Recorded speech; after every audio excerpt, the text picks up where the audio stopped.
2017లో Kakinada corporation నుండి వెనక్కి తీసుకువెళ్లిన తూరంగి, ఇంద్రపాలెం, చీడిగ, రమణయ్యపేట, వాకలపూడి, వలసపాకల పంచాయతీ దస్త్రాలను తిరిగి స్వాధీనం చేసుకోవాలని 6 గ్రామాల పౌరులు ప్రజా ఫిర్యాదుల పరిష్కార వ్యవస్థలో సోమవారం వేర్వేరుగా 6 ఫిర్యాదులు దాఖలు చేశారు. ఈ సందర్భంగా ఆయా గ్రామాలకు చెందిన నాయకులు మీడియాతో మాట్లాడుతూ ప్రభుత్వ అనుమతులు తీసుకుని తక్షణమే విలీనం, నిర్వహణ, విభజన విధులతో 65 డివిజన్లు చేసి ఎన్నికలను నిర్వహించాలని వారు డిమాండ్ చేశారు.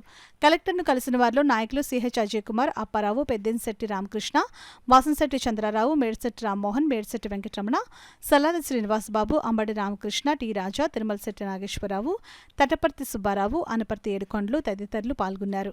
కలెక్టర్ గారు కూడా దీన్ని పరిశీలన చేస్తున్నామని చెప్పి అన్నారు. ఇదే విషయం మీద గతంలో పంచాయతీరాజ్ శాఖ డైరెక్టర్ కృష్ణతేజ గారికి కూడా పిఠాపురంలో డెలిగేషన్ వెళ్ళేసి రిప్రజెంటేషన్ ఇవ్వడం జరిగింది. తప్పనిసరిగా ప్రభుత్వం ఇది పరిశీలన జరిగి 13 సంవత్సరాల పాటు ఎన్నికలు లేకపోతే నిధులు పోతున్నాయి. 15th ఫైనాన్స్ నిధులు కూడా పోయాయి.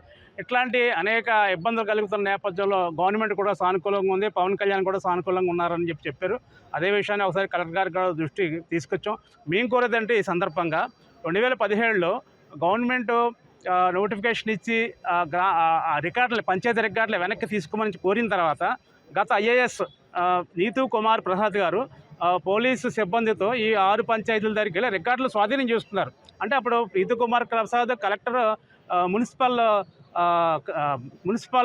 స్పెషల్ ఆఫీసర్ కాబట్టి ఆయన ఆ హోదాలో స్వాధీనం చేసుకున్న పంచాయతీ రికార్డులని మళ్ళీ కొన్ని కార్యక్రమాలు మళ్ళీ పంచాయతీకి మెయింటెనెన్స్ కోసం అప్పగించారు.